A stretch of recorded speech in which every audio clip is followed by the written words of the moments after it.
या इनसे स्टार्ट कर दो, फिर ये चार्ज स्टार्ट कर दो। आज हम आपको प्रत्यावर्ती धारा का औसत मान कैसे ज्ञात करते हैं इसके बारे में बताएंगे। इसके पहले हमने आपको प्रत्यावर्ती धारा के संबंध में जो प्रेरित वाहक पर होते हैं उनसे संबंधित परिभाषाएं हमने आपको बताया है, जिसके अंतर्गत हमने आपको माप बताया था और इसके अंतर्गत आवर्तकाल, आवृत्ति, कालांतर इत्यादि इनके बारे में हम आपको पहले बता चुके हैं। तो यहाँ पर हम आपको आज बता रहे हैं कि प्रत्यावर्ती धारा का औसत मान कैसे ज्ञात करते हैं, किस प्रकार से इनके औसत मान को प्राप्त करते हैं। जैसे क्या क्या रहता है कि कोई प्रत्यावर्ती धारा होती है तो उसके अंतर्गत अगर उसको हम क्या करते हैं, किसी कुंडली को के क्षेत्रों में रखा जाता है, जैसा हम बता चुके हैं आपको कि उसको रखने पर वो कुंडली क्या करती है, प्रत्यावर्ती धारा या प्रत्यावर्ती वोल्टता के कारण से वो अपने अक्ष के परितः घूमती है। तो घूमने पर क्या होगा, उनमें उनके धारा के मान में परिवर्तन होता है।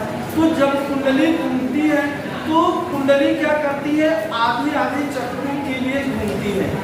आधे चक्र में एक दिशा में घूमेगी तथा दूसरे आधे चक्र में एक दिशा में घूमेगी। तो आधे आधे चक्रों के लिए हम प्रत्यावर्ती धारा के मानों में जो परिवर्तन होता है, यानी इनका औसत मान जो मिलता है, इसी के बारे में हम आज मान को प्राप्त करेंगे और इसी के बारे में हम इनको ज्ञात करेंगे। तो औसत धारा का औसत मान, धारा के औसत मान को प्राप्त करने के लिए हम क्या करते हैं, जैसे धारा के औसत मान को IM से व्यक्त किया जाता है। IM बराबर क्या होगा, यहाँ पर जब कुंडली आधे आधे चक्रों के लिए घूमती है, यानी क्या होगा, आधे चक्र में जो समय लगेगा वो T½ लगता है, यानी T/2 होता है। T क्या होता है, आवर्तकाल होता है। हमने आपको आवर्तकाल बताया है, T = 2π/ω होता है। इसी प्रकार से जब कुंडली आधे चक्रों के लिए घूमती है तो उस दशा में इंटीग्रेशन ऑफ 0 to T/2 होगा और ये किसके बराबर होगा, I/dt के बराबर होगा। ये बटे ये क्या होगा, T/2 प्राप्त होता है। तो इसका मतलब क्या है, इसका मतलब है कि जब कोई प्रत्यावर्ती कुंडली प्रत्यावर्ती चुंबकीय क्षेत्र धारा क्षेत्र में होती है तो वहां पर क्या किया जाएगा, कुंडली आधे इस रूप में घूमेगी, ऐसे घूमती है, दूसरा इस रूप में घूमती है। इसका मतलब कि इसको एक चक्कर पूरा करना होता है, एक साइकिल ऐसे इस रूप में चली, फिर आधे इस रूप में चली तो ये इस रूप में चलेगी तो आधा चक्कर हुआ, इस रूप में चलेगी तो आधा चक्कर हुआ, यानी ये क्या होगी, 0 से T/2 की ओर जाएगी और पुनः T/2 से कहाँ पहुंचेगी, 0 की ओर पहुंचती है। तो इसका हमको ये आधा मान ये ज्ञात करना है, आधा मान इसका ये ज्ञात करना है। तो इस दशा में हम इनको ज्ञात करते हैं। तो जैसा कि हम जानते हैं कि प्रत्यावर्ती धारा I = I0 sin ω/t होता है। तो यहाँ पर t बराबर क्या है, t बराबर 2π/ω होता है। तो इस दशा में अगर हम इनके मान को रखते हैं तो यहाँ पर I का मान कितना है, I0 sin ω/t है, t का मान कितना है, 2π/ω होता है। तो यहाँ IM बराबर, इनको हम लिखेंगे 0 से t का मान कितना है, 2π/ω × 2t। ये हुआ I का मान कितना है, I0 sin ω/t dt, ये प्राप्त होगा बटे इसका मान लिखेंगे, यह है 2 × इंटू ये कितना है 2 pi upon omega into 2k। अब 2 से ये 2 कैंसिल हो जाएगा, इस 2 से ये 2 कैंसिल होगा, तो यहाँ पर मान जो मिलेगा वो integration of 0 to pi upon omega I0 sine omega t dt बटे ये हुआ पाई अपान ओमेगा के।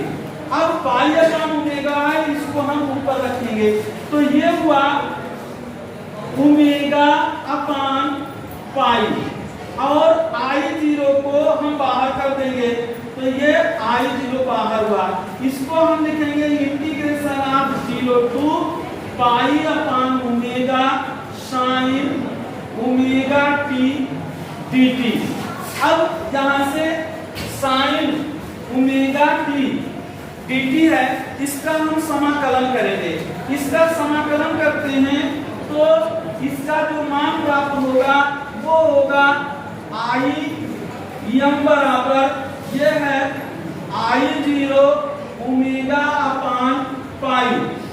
अब इसका समाकलन करेंगे तो समाकलन करने पर एक फार्मूला हमने आपको बताया है, साइन ax dx बराबर ये होगा minus cos ax upon a के होता है। तो यहाँ से ये मान हम यहाँ रखेंगे, ये होगा minus integration of 0 to pi by omega, ये है मान इसका। इसके इंटीग्रेशन को हटा देंगे, इसका मान हम लिखेंगे, यहाँ पर लिख लीजिए, ये होगा कास ओमेगा टी, ये हुआ 0 से पाई अपान ओमेगा बटे ओमेगा के, जैसा फार्मूले में वर्णित है।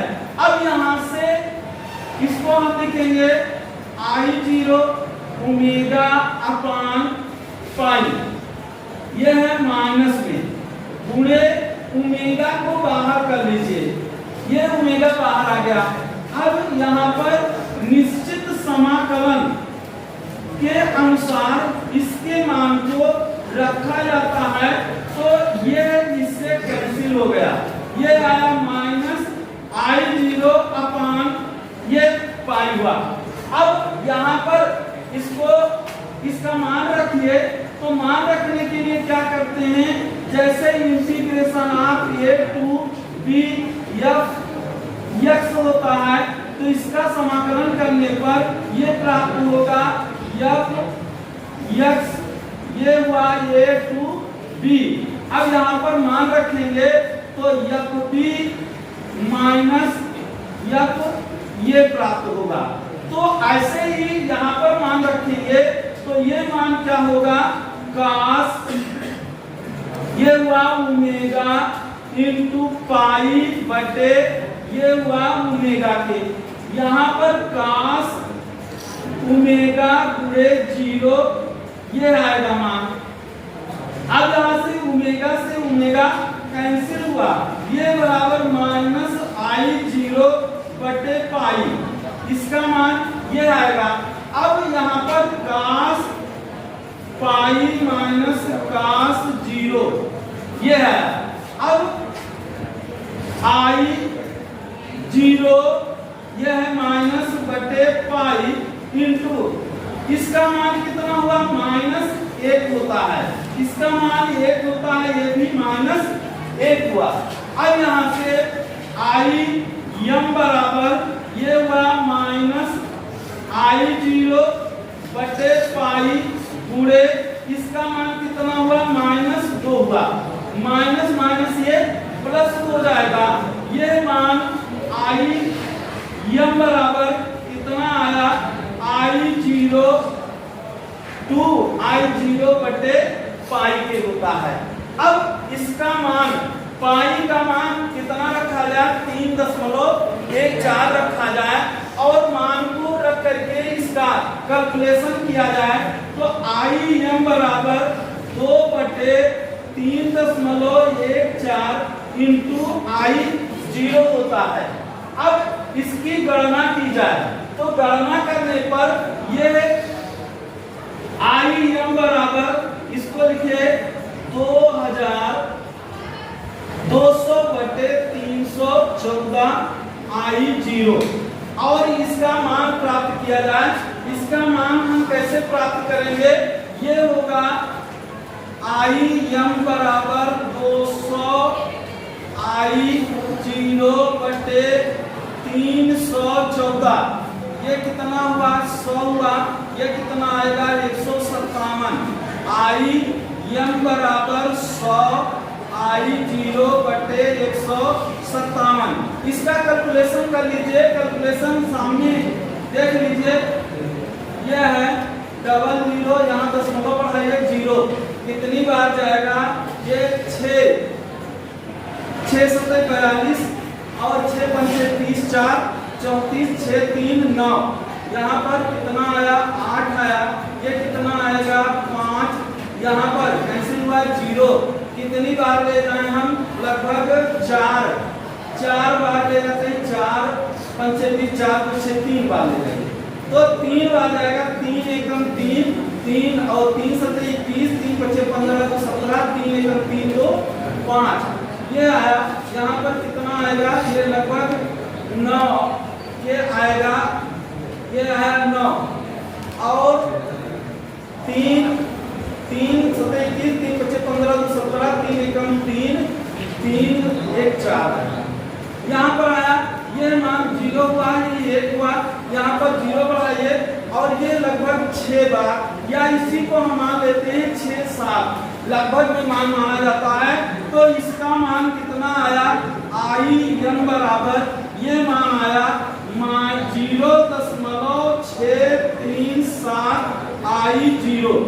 एक मान ये हमको प्राप्त होता है।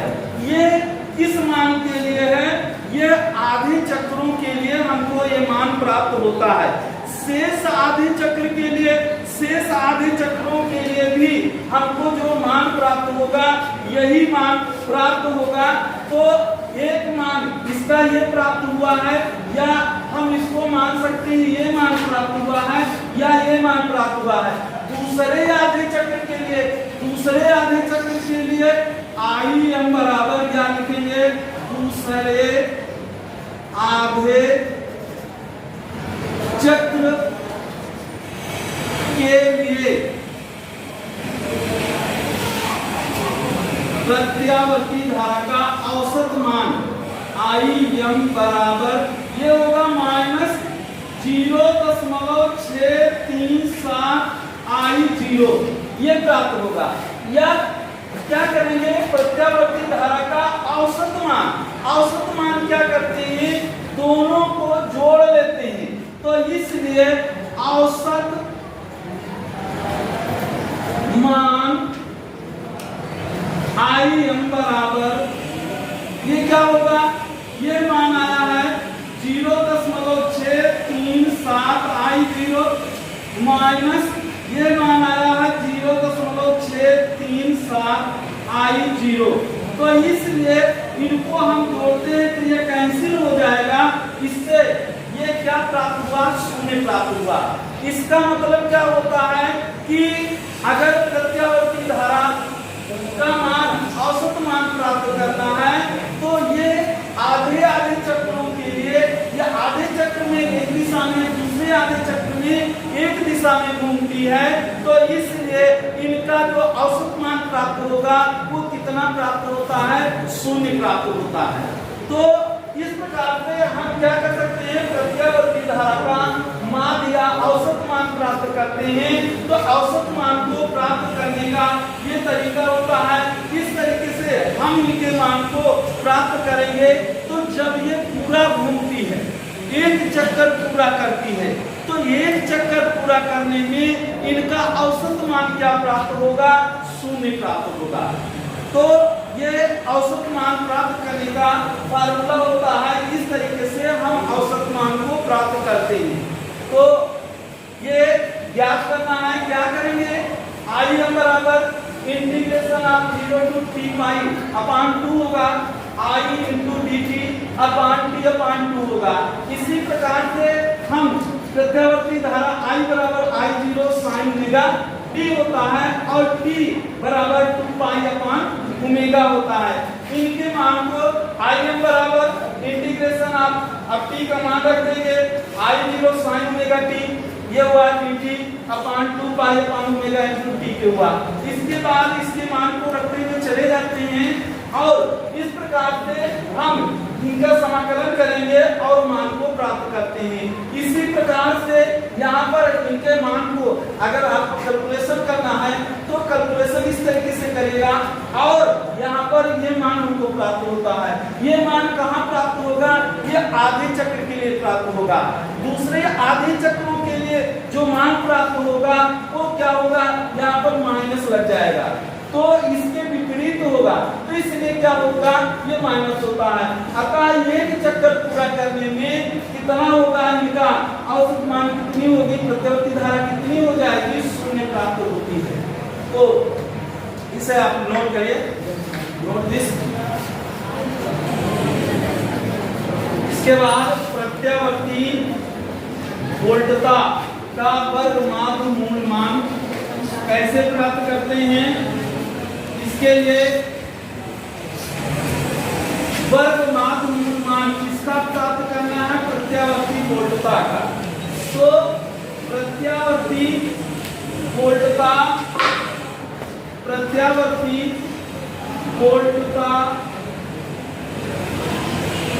का वर्गमात्र मूल मान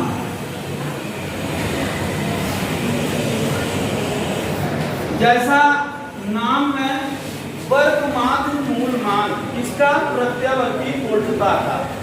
तो प्रत्यावर्ती वोल्टता का वर्गमात्र मूल मान VRMS इससे व्यक्त किया जाता है। अब प्रत्यावर्ती वोल्टता है क्या चीज? प्रत्यावर्ती वोल्टता का वर्गमात्र मूल मान होता क्या है? प्रत्यावर्ती वोल्टता का वर्गमात्र मूल मान जो होता है वो औसत मान के वर्ग का, औसत मान के वर्ग का जो वर्गमूल होता है उसके मान को हम क्या कहते हैं? प्रत्यावर्ती वोल्टता का वर्गमात्र मूल मान कहते हैं। यानी क्या हो? प्रत्यावर्ती वोल्टता का के औसत मान, औसत मान का वर्गमूल के मान को हम क्या कहते हैं?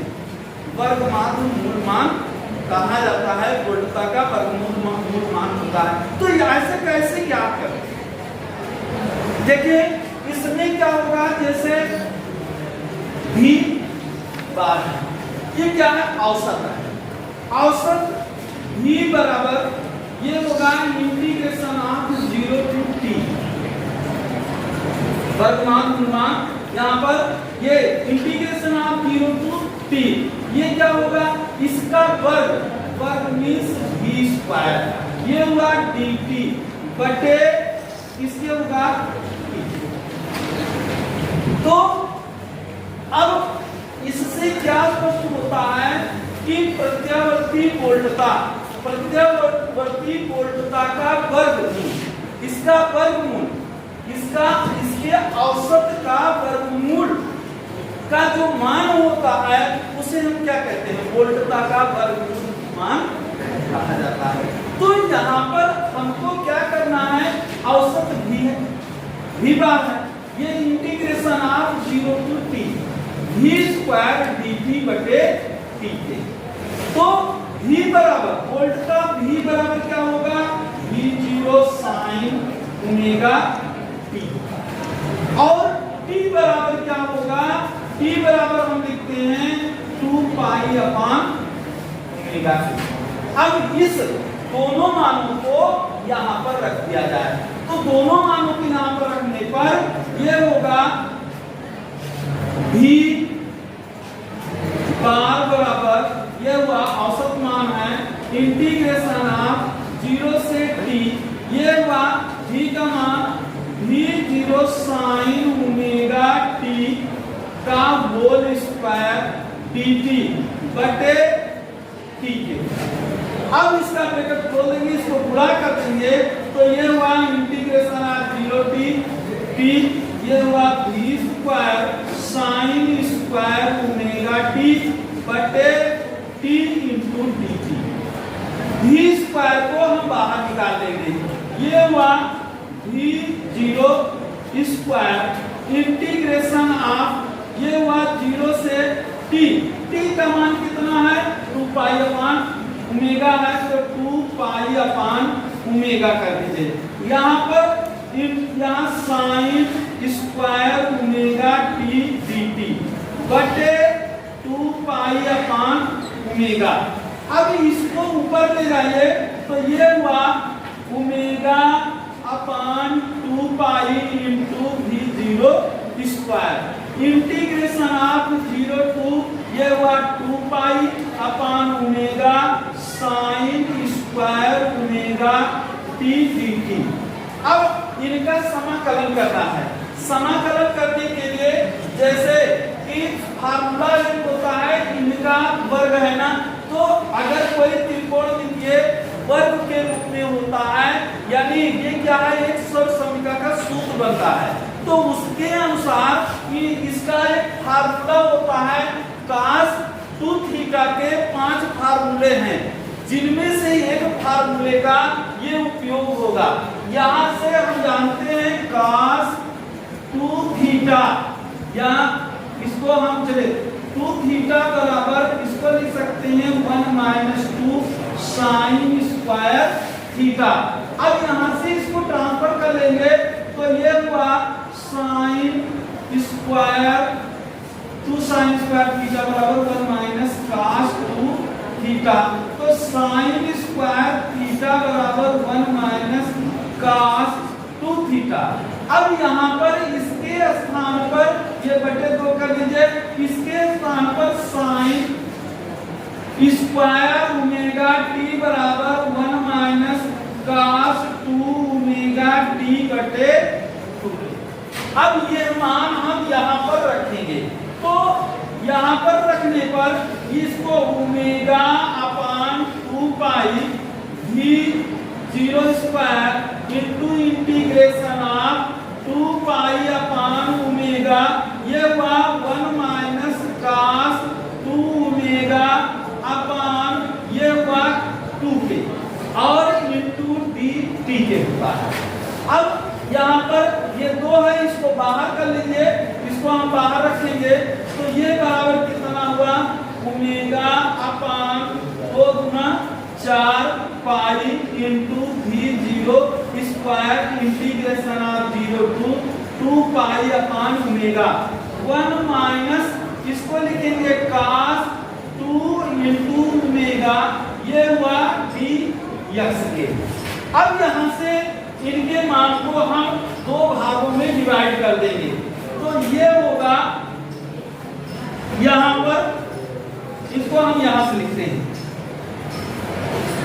यहाँ से लिखते हैं, यहाँ से ये होगा v बार बराबर इसको omega upon 4 pi into v0 square integration of ये हुआ 0 से 2 pi upon omega dt minus integration of 0 to 2 pi upon omega, ये होगा cos 2 ओमेगा t dt, ये मान हमको प्राप्त होगा।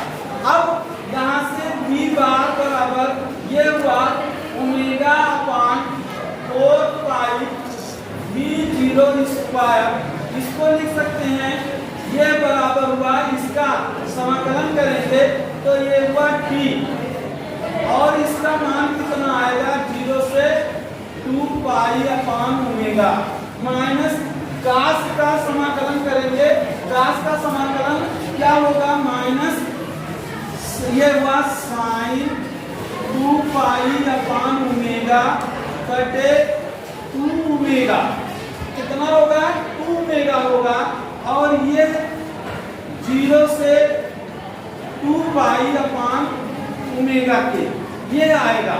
अब यहाँ से इनके मान को रखेंगे omega upon 4 pi into V0 square, यहाँ पर 2 पाई अपान ओमेगा माइनस 0, ये एक ब्रैकेट में आएगा। दूसरे ब्रैकेट में माइनस 1 अपान 2 ओमेगा, यहाँ से इनके मान को रखेंगे तो ये मान हुआ sign 2 omega into 2 pi upon omega minus ये होगा साइन 2 ओमेगा इंटू 0, ये मान हमको प्राप्त होगा। अब यहाँ से ये ओमेगा तो इससे कैंसिल हो जाएगा, ये 2 गुना 4 होगा। अब यहाँ पर v बार बराबर इसको क्या लिखेंगे omega upon 4 pi into V0 square पूरे 2 पाई अपान ओमेगा, इसका मान 0 हो गया। अब यहाँ पर माइनस 1 अपान ये 2 ओमेगा यहाँ पर रखेंगे तो ये मान कितना हो जाएगा साइन 4 पाई माइनस साइन 0, ये मान आएगा। यहाँ से ये ओमेगा कैंसिल, पाई से पाई कैंसिल, 2 से ये कैंसिल हुआ, ये आया v बार बराबर v स्क्वायर यहाँ पर बटे 2 और इनका मान कितना होगा माइनस 1 अपान 2 ओमेगा, ये आया माइनस 2 ओमेगा आया है। और साइन 0 का मान 0 होता है, साइन कितना होगा, ये साइन इसका मान है साइन 4 पाई है, 4 पाई का मान कितना होगा 4 पाई का मान, इसका मान भी 0 के बराबर होगा, ये मान भी 0 हुआ तो इसलिए इधर का मान कितना हो जाएगा 0 हो जाएगा। अब ये आया v बार बराबर V0 स्क्वायर बटे 2, कितना मान हमको मिलता है। अब यहाँ पर इसके वर्गमूल का मान ज्ञात करना है। वर्गमूल का मान ज्ञात करने के लिए हम क्या करेंगे, यहाँ पर वर्गमूल के मान को प्राप्त करने के लिए ये होगा VRMS बराबर V0 बटे इसको लिखेंगे √2, ये मान हमको प्राप्त होता है। तो ये हमारा क्या था, प्रत्यावर्ती वोल्टता का वर्गमूल मान ज्ञात करना हुआ। Note this.